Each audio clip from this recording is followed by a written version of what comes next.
Two social workers on a mission to change the narrative, Millennial Babies podcast seeks to empower others in making changes to maintain their physical, emotional, and mental health. This podcast is about becoming the best version of ourselves. I hope you feel inspired. Join Bria Spencer and Fadia Jean-Pierre bi-weekly as they initiate conversations about mental health, fitness, and travel. Share this with someone who needs it. Follow us on Instagram at millennial_babes_podcast, and let's continue the conversation.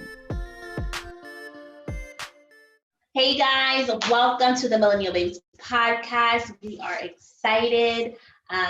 We had an amazing last episode, the switch with our panelists. Shout out to them. Our last episode, we learned so much, and we realized that coming together, we are creating a space to really just collectively heal. Yeah, so our topic today is collective healing.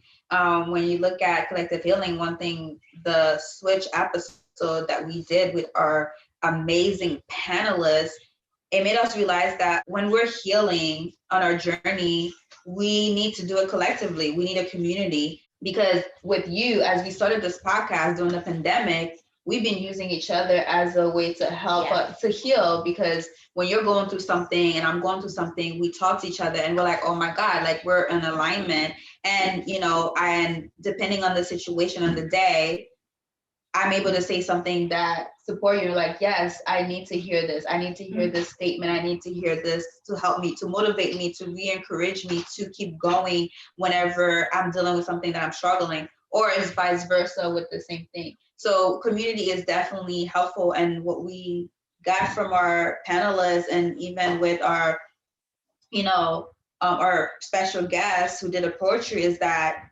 we often are silent. We suffer in silence, and our voice stays within, and we are afraid to speak. We are afraid to say what we want to express, right? It's hard because of the unknown, because we're uncomfortable. It's discomfort. We don't want to hurt other people's feelings. We don't want to lose relationship. And so therefore we quiet our voice a lot.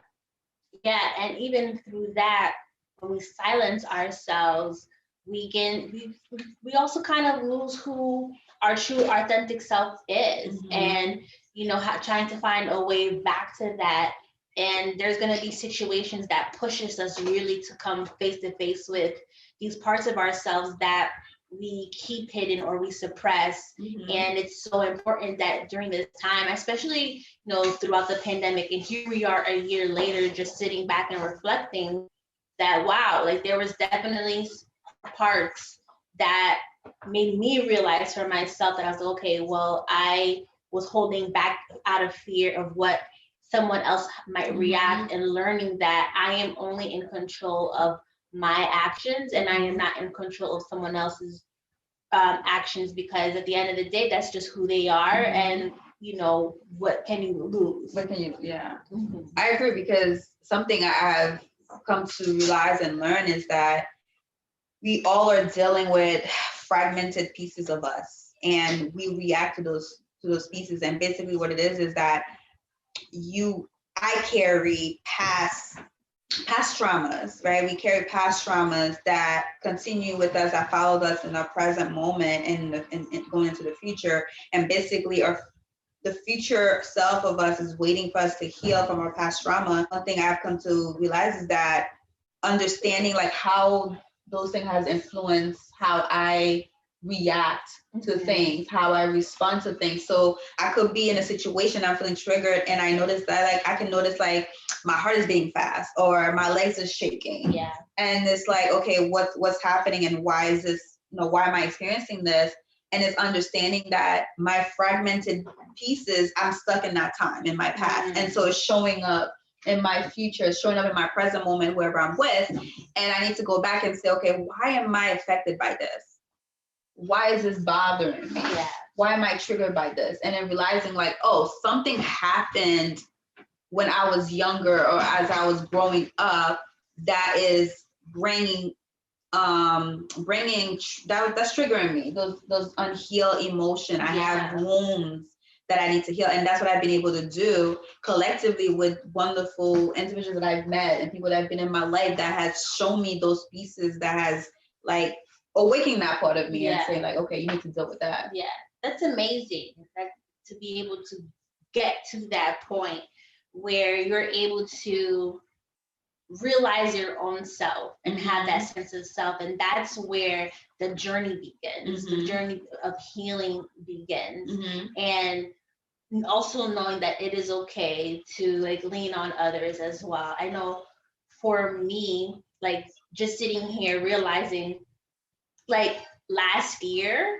it's been a year, so a year around this time when my dad was really getting sick, and next weekend is actually his birthday. Ooh. So the 29th is his birthday, and I remember talking to him and wishing him a happy birthday, and then he went into the hospital, I think like April 3rd, and then he had passed away April 10th. So now it's like the 1 year anniversaries are coming up, and I'm just like, how did this happen? Like a year went by so fast, and just within that year, like things were going on, like, you know, with like my marriage and my relationship with that. And so that was just something really hard to deal with. And also learning more about myself and like my own traumas. And so I've come to the decision that like my dad's passing amplified everything in my life. Okay. But it also triggered my journey to like my inner healing. Okay. And forcing me to be able to heal on others and be able to use my community, but also use the voice that I have within me to share like my own experiences. And it was just weird how everything just connects with each other. And it goes back to like, okay, you can't only heal by yourself. You have to be able to use your resources, your community, if it's you, like family members or therapy, or even diving into your creativity and the connections through that. Those will become your community. Exactly. And they help you to heal all together.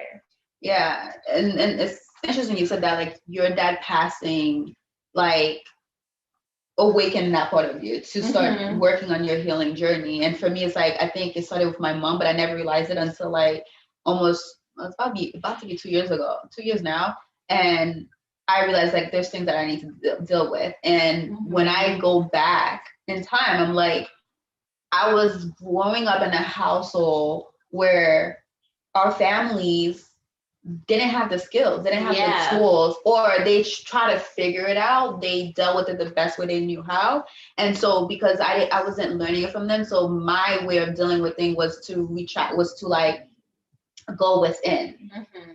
And so by going within, I became silent through everything, not expressing how I feel, not using my voice. And I'm sitting here like hoping people can read my mind and stop. And I'm like, I wouldn't treat you this way, don't treat me this way. I wouldn't say this, don't say this. And so I internalize a lot of things, or I have my own perception. So like I can have a conversation with someone. I'm like, well, this is what I think. This is what I think is going on. This is what I feel is going on. But and then I can kind of go, I guess, hold on to that. However, I don't talk to the other person. I don't address and say like, hey, this is what I'm feeling. This is what I'm experiencing. Can we kind of like talk about it to make sure like I know like that's not what it is? Because if we don't, then I'm operating based on the perception that I have. And so I behave in that way, my actions in that way. So like we have to heal and understand our community, like what's going on. And like it's basically understanding like other people's triggers and to do things to not trigger them. And also they need to know ours too. And that aligns with going back to what I said about holding back and silencing our own voice out of the fear of how the other person might perceive what you're saying or what their reaction might be. And so it goes back to like the fear of like rejection or the fear of not being accepted. And you have to sit with yourself like, okay, well, but where is that coming from? And I know for me, what I've learned is that growing up, there were certain, when it came to expressing how I felt, I was shut down. Mm-hmm. And so I've learned how it has played a part in like my relationships, where I would feel like, no, I'm just not gonna say anything, or I would hold on and then get to a point where I would have a huge outburst, and it's not healthy. It's not. And so I've learned that it is okay to express how you're feeling and communicate that, and whatever response that I've got back, that it's okay. Like you just deal with it. Yeah. It has nothing to do with you personally. Yeah, exactly. And I know, like, for me, I still struggle with that sometimes, like being able to communicate and express how I feel. And so you just kind of like hold it in, and I'm like, because I'm usually the type of person who it's like, after a while, it doesn't bother me anymore. And so if it doesn't bother me, I just kind of like, it is what it is. Yeah. I just move on from it. But I guess even though it doesn't bother me, but because of whatever the situation is, I'm acting according to that. So I go by energy. Like, yes, I pick up on that, and like exactly. If this is the energy I'm getting, then I'm gonna act accordingly to that. I match energy because my thing is, I'm gonna protect myself. Yeah. And I come first, regardless of the situation and wherever it is. But understanding that. But for me, what is helping me understand is that there are my fragmented self show up in certain places, and I need to sit back and say, okay, what's going on? Yeah. Like, how do I fix this behavior? How do I fix this? How do I manage this emotion so that it doesn't continue to show up and affect like relationships I'm having with anyone? Yeah. Because it shows up like no matter what, wherever you are in your life, it'll show up. And it showed up for me in my marriage. It definitely did. And now I'm learning to just be able to sit and listen and try to absorb, so that I'm able to process, versus like, well, if the person is talking to me and I'm like, have a quick response, like, but no, like, but this is how I feel. But also understanding that it's not just about how I feel, but also understanding, creating a space for the other person to express how they are feeling, and be able to sit with that and be okay with it.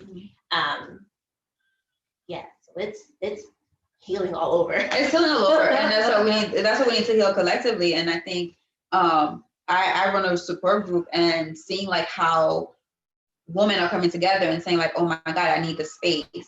We need a space where we're not just doing it on our own, and that we are collectively connected with other individuals that are going through, the same thing, that are going through their feelings. They're like, oh, I'm not the only one going through this, and there's shared experience. The situation, the event may not be the same, but the feelings, the same things. Like, oh my God, I felt the same way. Yes, I experienced this with my mom, or I experienced this with my husband, or I experienced this with my friends, and this is how I feel this way. And sometimes it's like feeling the shame.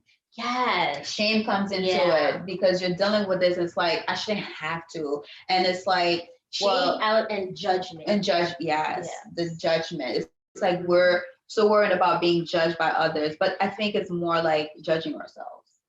Yes, because we are our worst self-critics. And you know what that makes me think about? It makes me think about my mom. It makes me think about my mom in the sense of like, as I am understanding my trauma, what I've been through, and healing through it, and it's helping me have a better understanding when I look at her life and reflect on our relationship. Like, she had her own fragments. She had her own thing she was dealing with, and she had probably did not have a community, or maybe did not know how to heal from those wounds. One thing I remember that was really hurtful with us was that when I used to ask her, like, I want to meet my dad.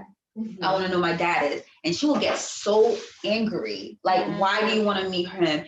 Why do you, like, he's not here. So, but I could, as a young child, like as a young adolescent, I could not understand. Like, I'm like, he's my dad. Why can't I meet him? Why can't I know who he is? I just want to know, even a photo, like, can I just see, right? When you hear people say that, oh, you look like your dad, you look like this. So you're curious. So I could never understand. But now as I'm looking at it and trying to have a relationship with my father now, which is showing up, it's like, oh, I'm getting to understand you couldn't deal with your pain. Yeah. Whatever happens between you and him, that pain was so grand, and she was probably feeling shame and the judgment of like, look at this beautiful, smart woman, right? Who pretty much look like they have it together, and I fell at this part.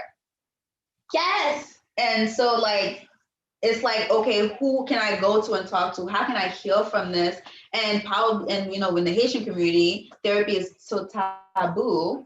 So she just sit with that for so many years. And I think for me, I even wrote a portrait about that where like I call it my father's face. And I felt like every time she looked at me, I was a reminder of the pain. I reminded her every single day so we a lot, we argue a lot.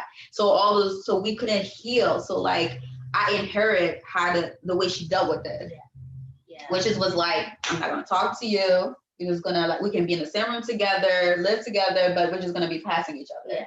And now I'm like, I don't like that because I see myself doing it with others, and I don't like that because what happened is that I care about you, but because we can't figure out how to move past it. So I'm just like, okay, it is what it is. If we see each other, we see. If we talk to each other, we talk to each other. But I still see you, so we're okay. So you're okay, you're fine. Yeah. You're moving. So there's two things that I picked up on.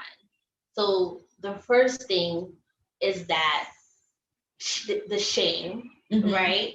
And I feel like as women, and even men too, we again, it goes back to just judging ourselves harshly, but we've done the work, like, okay, we've gone to school, we have our own place, we have a good job, career, and then when something doesn't go right, and we appear to the world that, okay, oh well, we have it together, but if this is one part of our life that's not going well, we feel like we failed at it. Yes. And I felt that way for my marriage. I felt like I failed. Because this is something that I've always wanted. I wanted to be married. I wanted to have a family.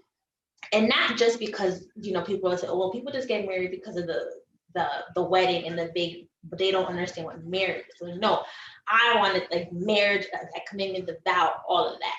And so to go through, the separation and how difficult it was, still is, and healing from that, I felt like, I failed and didn't even tell people. Like, it's like you and like, no one in the family really, like my mom, that was because it's just like, I had a beautiful wedding, people came to support, we're only like a few years in.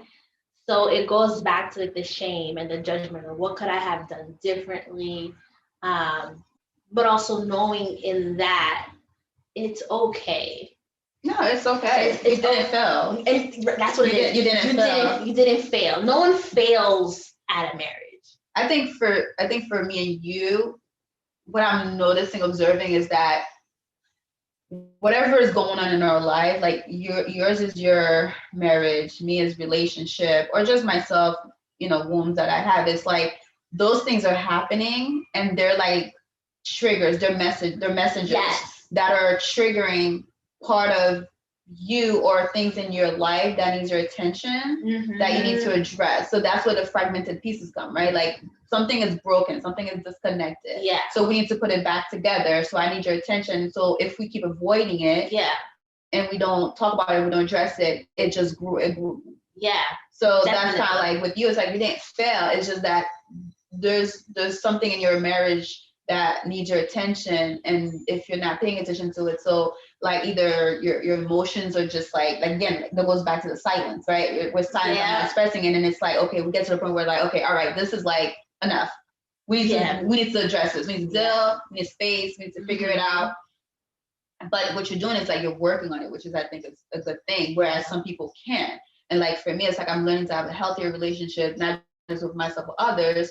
And so, you know, we're putting the pieces back together. And that's how I'm starting to see like myself, like it's a huge puzzle. And so it's like all the pieces are all over the place. And those are the fragmented parts, right? But then there's certain places in my life that I started to work on, and so the pieces are coming together. Like, okay, I've healed this part, and all right, this part is starting to be healed, but there's this whole big part right here. Yes, that's like, girl, what is going on? And so there's triggers going off like everywhere, and it's forcing me to really sit and be able to let go of old beliefs. Because I will have like aha moments where like, oh, wow, okay, maybe I do need to start looking at things from a different perspective, and maybe I do need to maybe step back in this area and just, you know, allow this create a space of just, you know, being their authentic self. And that's how I view, like, okay, when the pieces start to come together, that's the collective healing. And then being able to show up more as like your authentic self and be more voiceful and not afraid of what you're expressing. And the way it's all come down to is that for me, it's I build a wall between my past self and my future self. So basically, I'm carrying, my past self is carrying all the trauma, all the triggers, all the emotions, unhealed emotions, wounds that are open, and I'm coming to the present moment with it.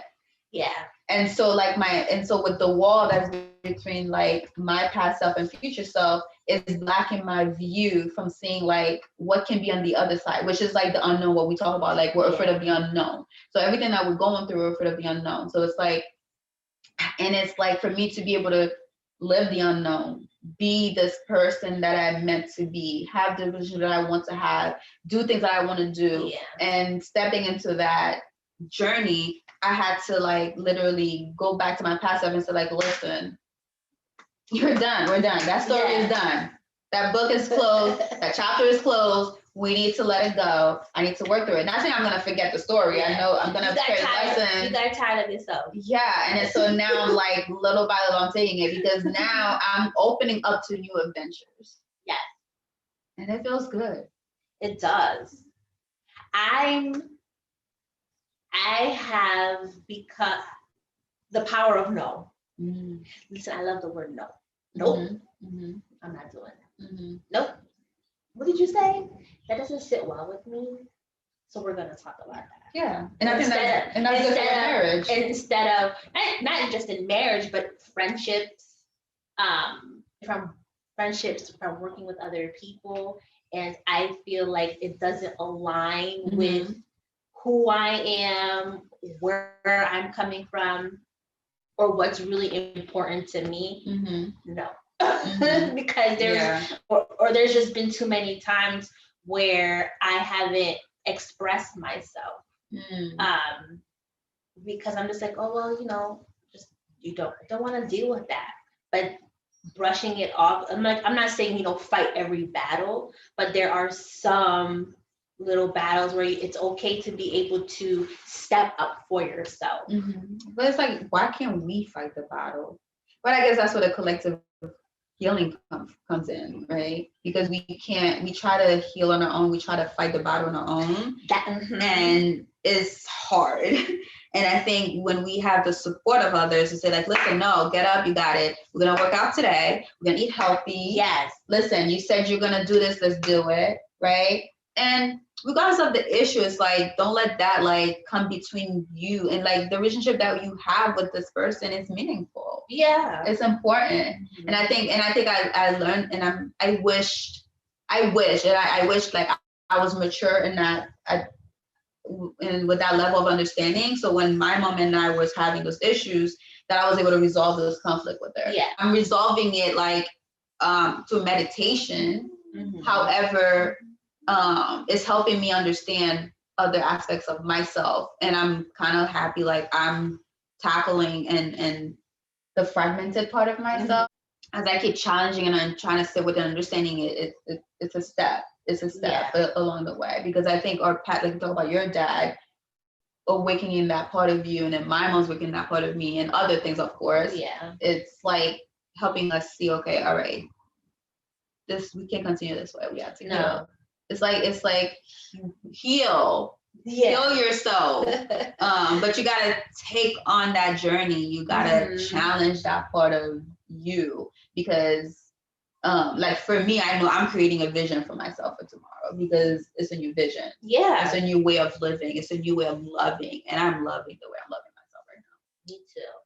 Me too. Like I just have this vision, and it just comes to my mind every single day of how I want to be able to spend the rest of my life, how I want to be able to experience, unconditional love, with a partner, or even just within myself, my family, friends, and just not giving up or not losing myself, which is so important. Yeah. I'm starting to get myself back. No, I've got myself back. I want to say a year. It took a lot of work for a year of work. It's interesting that you say that, because I feel like now that I got myself back, I feel like I have become like a new person, or it's like it just feels different. Or it could be like you're becoming the person that was silent. Yeah.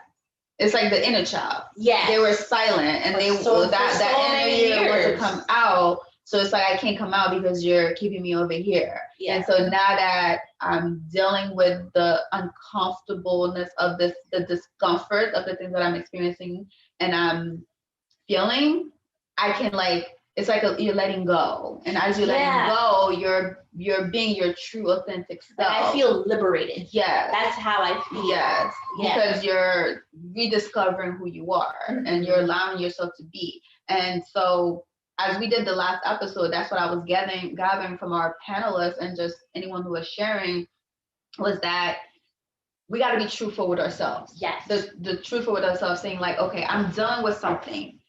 And it's affecting my relationship with myself, with others, and just whatever I'm doing. And so, and the thought of like, I can't ask for help.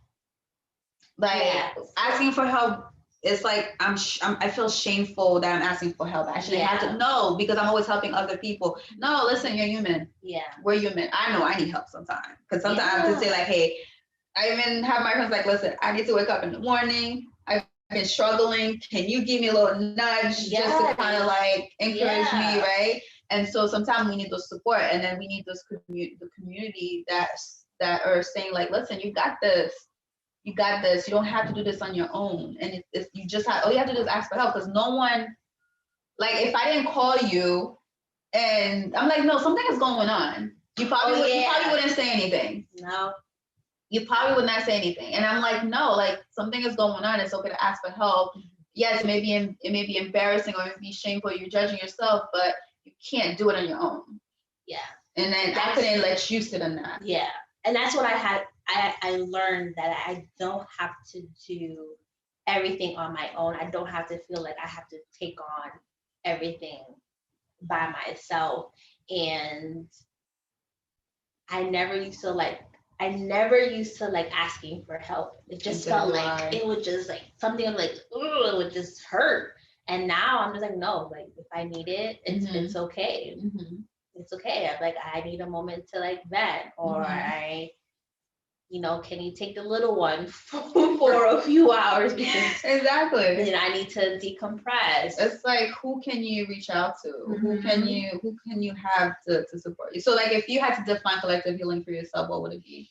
Oh wow. If I had to define collective healing for myself, it would be to trust the process, even when it's messy and there's dark days, but being able to trust the process, lean on God to be able to get you through those moments, because He is the one that orchestrates our lives and He sees it before we do. Yes. And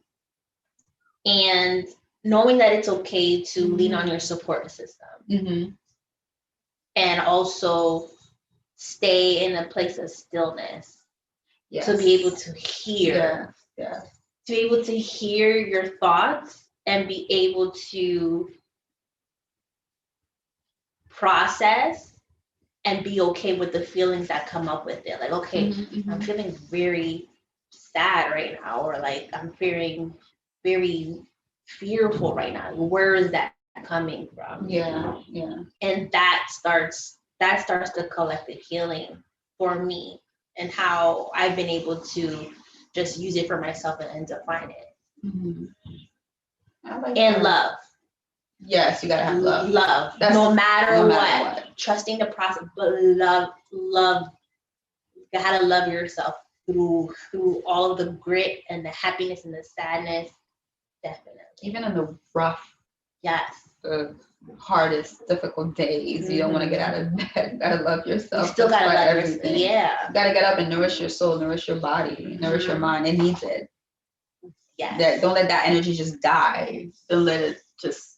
No, you gotta keep waking it up. Yes. It's a fight. It's a struggle. I think it's like easy for us to be more in the negative than be in the positive. So it's like, why it takes so much work to be positive? Because we're so like comfortable with being in the negative space and things not going so well. So when things, it's like, I shouldn't have to work for something to be good. Like, no, you have to work for something to be good. Yeah, and it goes back to this switch mindset where we have, when you wake up and today's gonna be a good day. Yeah. Today, I wake up, my eyes open, today's gonna be a good day. Because that's gonna set the tone and the energy for that day. It's a new day too. Like, how are you gonna tackle it? What can you do differently? Am I reacting so quickly to certain things, and I need to process it and respond differently, and how my past could be showing up and what's happening currently, and deal with it and manage what's going on, so that I don't repeat the same thing over and over, and not shut people out, or just shut yourself in because of whatever is going on. But what about you? How do you define collective? I think collective healing for me will have to be it's connecting back with my mom and my grandma, because I've been doing a lot of like ancestral like meditation and talking to her and getting that reassurance, like, I'm gonna be okay. I'm not ashamed of your journey. Because yes, you were a single mom for a while. I'm not ashamed, because you left me a lot of gems that I can learn from, and I can incorporate. Like, I don't want to, and I know she worked hard for me not to live the life like she did, because she was shameful about it, but I'm like, there's nothing to be ashamed about it. And I think also surrounding myself with individuals, people that are like-minded, also like that, or like pushing me, that are positive, that are seeing the good in me, that have good intention. And also, like, I like the fact, like, I'm checking in on some people. I'm like, hey, how you doing? Even if we're not talking every day, but I'm doing a check-in. How you doing? How things are okay? I don't care anymore, like, if they check on me or not. That was something I was struggling with. It's like, okay, I keep doing it and they're not doing it. But for me, like, collective is just, I'm surrounded by people that care. I'm surrounded by people that enjoy my company, who enjoy talking to me, and and it's the same thing vice versa. Just the work that I'm doing is collective. Like, I'm healing from it too, even because it's helping me learn about myself, so that I'm able to help others. I'm able to provide some type of tool, some type of wisdom, or anything, like the lessons I'm learning. But I think mostly it goes back to like my relationship with my mom, collectively healing through that. It always go back to that for me. That's beautiful. Yeah, because like when I envision her and I'm like, okay, what would you say? What would you want me to do? Right? And seeing, like, wanting to see her happy. And also too, like, I'm like, if she knew how to heal her own wounds, things would have been different for her. Yeah. Because I think she passed away with so much pain. She couldn't let go of a lot because, you know, and I think that's what hurts me, and I feel saddened by, like, and you know, and it's important for me to heal that part of me, those wounds, so that I can walk into my journey and do the things that I need to do, and be gentle with myself, and be able to be present, accept things, and not hold on to things anymore. It's just too much. Yeah, that's so true. Heal those mother wounds.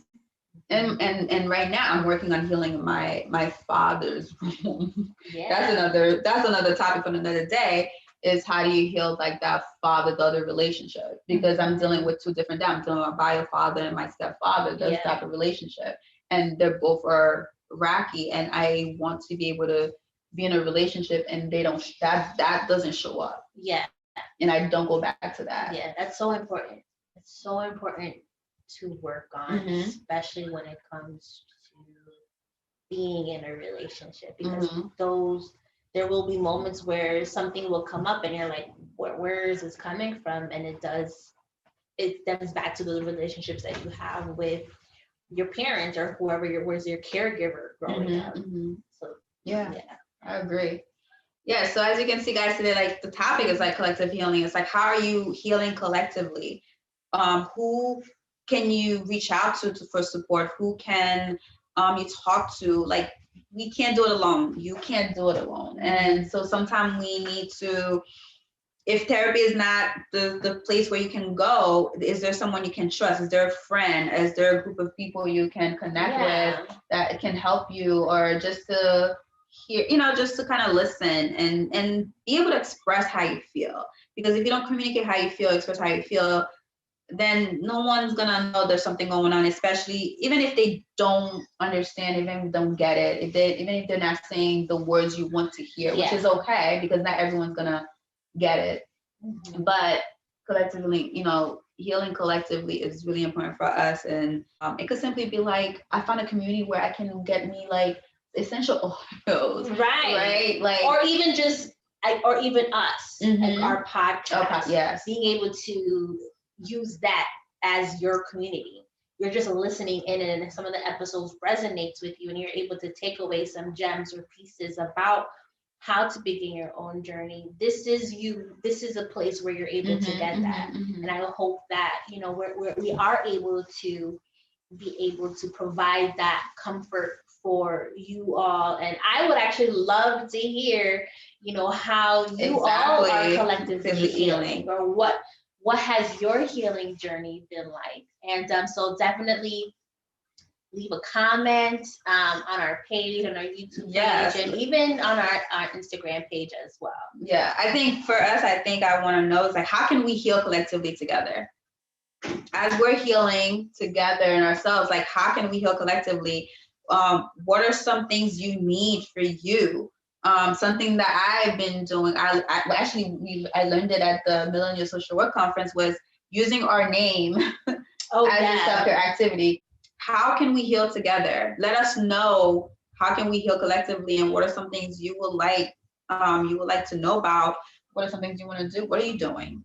Where are you going? Right? It could just be going for a drive and listen to some music, and you with your girlfriend just having a drink, or just cooking dinner or something, just anything. It doesn't have to be like you're talking about your problem and your issue, but it's just being around the things that you enjoy, that you like to do for yourself. You know, just like, you know, when we went out, it's like, let's just go out for a drink. That's healing. Because we get to do something different. Getting out of our environment, and, you know, trying to recenter ourselves, just being out, especially just being in the house all the time. You know, or changing the decoration. I've been thinking about wanting to change my room, right? So it's just like changing one thing or doing something differently.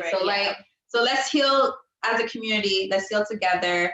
Let's figure it out. And I think it's beautiful, like, when you heal and you're able to manage what's going on with your life and be able to ask for help.